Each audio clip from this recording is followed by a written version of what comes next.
Doctor plus நேயர்களுக்கு வணக்கம். கேள்வி என்னன்னா, எந்த தானியம் சாப்பிட்டா சுகர் நல்ல கட்டுப்பாட்டில் வரும்? இது பரவாயில்ல, எல்லாரும் கேட்கறது தான். என்னன்னா, அரிசி சாப்பிட்டா எந்த அரிசி சாப்பிட்றது?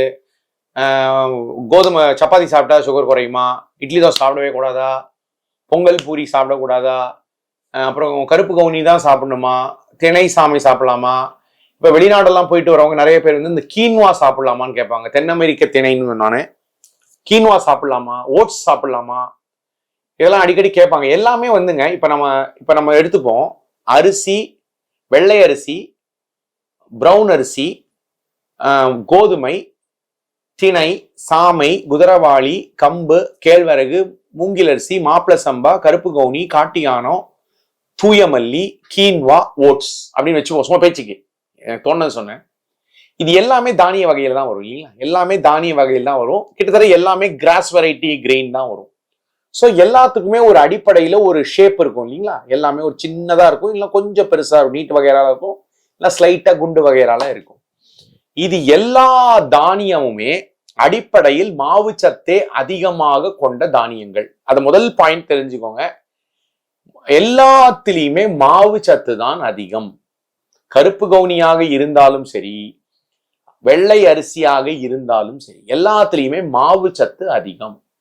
ஆனா கருப்பு கவுனி ஏன் நல்லதுன்னு சொல்லுவோம் அப்படின்னா, கருப்பு கவுனியில ஒரு 100 கிராம் அன்குக்டு ரைஸ்க்கு, அதாவது 100 கிராம் எல்லாத்துலயுமே வந்து கேலரி பாத்தீங்கன்னா, எரிபொருள் அடர்த்தி பாத்தீங்கன்னா, இப்ப நான் சொல்ல எல்லா தானியத்துக்குமே ஒரு 360, 330 380, 390 கிலோ கேலரி அளவுக்கு தாங்க எரிபொருள் இருக்கும். இப்ப நான் சொன்ன எல்லா தானியத்துக்குமே. ஸோ எரிபொருள் அடர்த்தியில ஒரு 50 கிலோ கேலரி தான் வித்தியாசம் 100 கிராம் அன்குக்டுக்கு. சமைக்கிறதுக்கு முன்னாடி சொல்லிட்டு இருக்க 100 கிராமுக்கு. 100 கிராம்ங்கிறது ஒரு 3/4 டம்ளர் வரும்னு நினைக்கிறேன். சின்ன டம்ளர்னா 3 டம்ளர் கூட வரலாமா இருக்கும். இப்போ அப்படின்னா எல்லாத்துலயுமே மாவு சத்து தான் அதிகம்னா எதுக்கு ஒண்ணு நல்லது அப்படின்னு சொல்றோம்னா, சில வகை தானியங்கள்ல நார்ச்சத்து ரொம்ப கம்மி, சில வகை தானியங்கள்ல நார்ச்சத்து சற்றே அதிகம். அப்கோர்ஸ் ஸோ நார்ச்சத்து சிலதுல கம்மி, சிலதுல கூட. அப்படின்னா என்ன அர்த்தம்னா, இப்ப வெள்ளை அரிசியை எடுத்துக்கிட்டீங்கன்னா 100 கிராம் அன்குக்டு ரைஸுக்கு 1 கிராம் கூட நார்ச்சத்து கிடையாது. 0.7 கிராம்ஸ் தான் நார்ச்சத்து. சில புக்ல 0.9 போட்டிருப்பான். அது புக்கு வேறையாகும், வெரைட்டி வேறையாகும். 0.7 லெஸ் தேன் 1 வச்சுக்கோங்க. இப்போ கோதுமையை எடுத்தீங்கன்னு வைங்க, ஒரு 2.7 கிராம் இருக்கும். கோதுமை எடுத்தீங்கன்னா 1.7 கிராம் ஃபைபர் வரும். பிரவுன் ரைஸ் எடுத்தீங்கன்னா ஒரு 2.8 கிராம், 3 கிராமுக்கு கொஞ்சம் கம்மி. இந்த திணை, சாமை, குதிரவாளி இதெல்லாம் பார்த்தீங்கன்னா 4 கிராம், 5 கிராம், 6 கிராம்னு வரும். இந்த கருப்பு கவுனி, கீன்வா, ஓட்ஸ், அதாவது rolled oats and steel cut ஓட்ஸ்ன்னு சொல்லுவோம், வெள்ளக்கார நாட்டம் ரொம்ப காமனுங்க. இதெல்லாம் வந்து 7 கிராம் 8 கிராம் வரைக்கும் கூட போகுங்க. ஃபைபர் சொல்லிட்டு இருக்கேன் நான் இப்போ. ஸோ மாவு சத்து எல்லாத்துலயுமே கிட்டத்தட்ட ஒண்ணுதான்.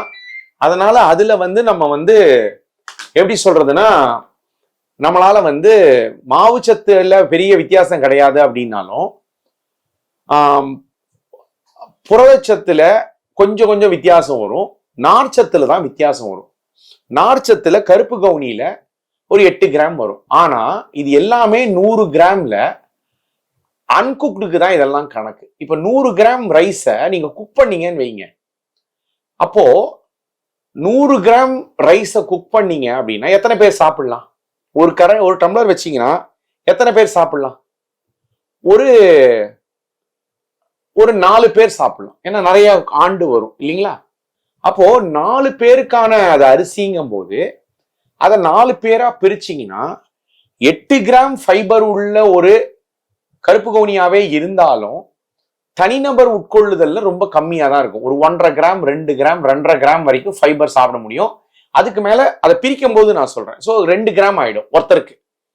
இப்போ ஒயிட் ரைஸ் எடுத்தீங்கன்னு வைங்க, 100 கிராம் குக் பண்ணீங்கன்னா ஒரு 4-5 பேர் சாப்பிட்டாங்கன்னா தனிநபருக்கு வந்து அந்த இருக்கிறதே 1 கிராம் தான். அதை 4 பேர் சாப்பிட்டீங்கன்னா 1/4 கிராம் தான் வரும். ஸோ ஃபைபர்ல வந்து எப்பயுமே வந்து நார்ச்சத்தை தேடாதீங்கன்னு சொல்லுவேன். அதே நீங்க வாழைப்பூ எடுத்தீங்கன்னு வைங்க, ஒரு 100 கிராம் வாழைப்பூ பண்ணீங்கன்னா அந்த 100 கிராம் வாழைப்பூல மட்டுமே 8 கிராம் ஃபைபர் இருக்கும். ஒரே ஆளால 100 கிராம் வாழைப்பூவையும் சாப்பிட முடியும். அப்ப 8 கிராம் ஃபைபரும் ஒரே ஆளுக்கு உள்ள போயிடும். ஆனா 100 கிராம் ரைஸை குக் பண்ணீங்கன்னா 4 பேராவோ 5 பேராவோ பிரியும் போது நார்ச்சத்தின் அளவு பிரிஞ்சிடும். முக்கியமான உணவுப் பொருள் சர்க்கரை வியாதிக்கு சாப்பிட வேண்டியவங்க நார்ச்சத்து தான். மாவு சத்தை கான்சென்ட்ரேட் பண்றதோ, புரதச்சத்தை கான்சென்ட்ரேட் பண்றதோ, கொழுப்பு சத்தை கான்சென்ட்ரேட் பண்றதை காட்டிலும் நார்ச்சத்து எவ்வளவு சாப்பிட்டீங்கிறது தான் முதல் பிரதானம். ஏன்னா நார்ச்சத்து தான் உங்களோட வயிறை சுருங்கிய நிலைக்கு கொண்டு செல்ல விடாது. அப்பதான் வயிறு சுருங்காத நிலையில இருக்கும்போது பசி இருக்காது, உணவின் மேல் நாட்டம் இருக்காது. அப்ப அந்த ஃபுட் கிரேவிங், ஃபுட் கியூ ரியாக்டிவிட்டின்லாம் சொல்லுவோம், அதெல்லாம் ரொம்ப இருக்காது. ஸோ ஃபைபர் எதுல அதிகமா இருக்கோ அதுதான் நாடணும். அப்கோர்ஸ் கருப்பு கவுனியில விட்டமின்ஸ் மினரல்ஸ் அதிகம், ஒயிட் ரைஸ்ல விட்டமின்ஸ் மினரல்ஸ் கொஞ்சம் கம்மி, திணை சாமையில விட்டமின்ஸ் மினரல்ஸ் அதிகம், ஒண்ணுத்துல அயன் அதிகம், கொஞ்சம் ஒன்று புரோட்டீன், அதெல்லாம் மாற்றுக்கிறது இல்லை. ஆனா நம்ம அதெல்லாம் ரொம்ப போட்டு குழப்பிக்காம எதுல நார்ச்சத்து அதிகம், எதுல நார்ச்சத்து கம்மி. இப்ப கருப்பு கவுனி வச்சு ஒரு இட்லி பண்ணீங்கன்னா ஒரு சைட்ல ஒரு காய் வேணாம். ஏன்னா கருப்பு கவுனியில கொஞ்சம் ஃபைபர் இருக்குன்னு எடுத்துக்கலாம், ஆனா கொஞ்சம் காய் இருந்தா உசித்தோன்னு சொல்லுவோம்.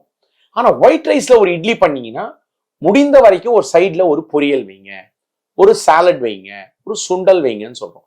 ஸோ இந்த அரிசி அதான் நான் பல தடவை சொல்லியிருக்கேன், என்ன சாப்பிட்றோங்கிறது முக்கியம் இல்லை, என்னவா சாப்பிட்றோம், எவ்வளவு சாப்பிட்றோம், எப்போ சாப்பிட்றோம், கூட எண்ணெய் வச்சு சாப்பிட்றோம்.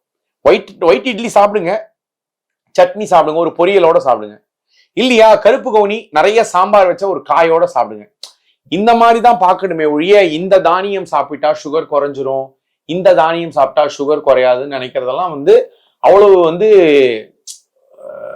சீரான பதிலா எங்களுக்கு தோணுது. ஸோ இட்லி தோசை சாப்பிடலாமா அப்படிங்கிறாங்க. இட்லி தோசை தாராளமா சாப்பிடலாங்க. என்ன இட்லி என்னது, இட்லிங்கிறது நம்ம ஃபர்மெண்டட் ஃபுட்டில் தாங்க வருது. ஃபர்மெண்டட் ஃபுட்னா என்னன்னு தெரியும், நம்ம அந்த தாதுப்படுத்துறோம், அந்த பாக்டீரியாவே நம்ம அரிசியும் பருப்பையும் உடைக்குது, அதுல அந்த பாக்டீரியா வளருது. அப்ப அந்த புளிப்புத்தன்மை அந்த லாக்டிக் ஆசிட்னால வளருது, அந்த நிறைய பாக்டீரியா வளருது, அதுதான் அந்த புளிச்ச மாவு. அந்த புளிச்ச மாவுல தான் நம்ம இட்லி சுடுறோம், அந்த புளிச்ச மாவுல தான் தோசை சுடுறோம். அதனால ஃபெர்மெண்டட் ஃபுட்டுங்கிற வகையால இட்லியும் தோசையும் வரும். ஆனா எவ்வளவு போடுறோம், அதுல எவ்வளவு எண்ணெய் போடுறோங்கிறதெல்லாம் அடுத்த பதில். ஆனா இட்லி தோசை சாப்பிடக்கூடாதுன்னு யாருமே சொல்லுங்க. இட்லி தோசை சாப்பிடும் போதும் கொஞ்சம் காய் வச்சு சாப்பிடுங்க, ஒரு கூட்டு வச்சு சாப்பிடுங்க, ஒரு பொரியல் வச்சு சாப்பிடுங்க. வெறும் சட்னி சாம்பாரோட நிறுத்தாதீங்க, மிளகாப்பொடி எண்ணெயோட நிறுத்தாதீங்க, தக்காளி தொக்கோட நிறுத்தாதீங்கன்னு தான் சொல்றோம். ஏன்னா fermented food is good for ஹெல்த்துங்க. உங்களுடைய பெருகுடல் இருக்கக்கூடிய பாக்டீரியா நல்லா வளரணும்னா அதுல ஒரு 5, நம்ம இட்லிலேயே ஒரு 5ல 10 வகை பக்கத்து ஜாதி பாக்டீரியாவும் ஃபங்கஸும் இருக்குங்க. அதெல்லாம் நேரா உங்க பெருகுடலுக்கு போய் உங்களுடைய பெருகுடல் ஜாதி வீரியத்தை, பெருகுடல் பாக்டீரிய ஜாதி வீரியத்தை அதிகப்படுத்தும்னு இப்ப சொன்னோம். பெருகுடல் ஜாதி வீரியம் அதிகமா இருந்தாலே உங்களுடைய காய்கறியோட வச்சு சாப்பிட்டாலே நீங்க ட்ரிப்டோஃபான் மாதிரியான பொருள் வரும்போது உங்களோட தூக்கமும் நல்லா வரும், சுகர் வீரியம் குறையும். சுகர் ஏறுறவங்களுக்கு சுகர் ஏறாது, வெயிட் ஏறுறவங்களுக்கு வெயிட் ஏறாது, முடி கொட்டுறவங்களுக்கு முடி கொட்டாது. எல்லாத்தோட வீரியத்தையும் கொஞ்சம் மட்டுப்படுத்த முடியும். அதனால இட்லி தோசை சாப்பிடக்கூடாதுன்னு யாருமே சொல்லுங்க.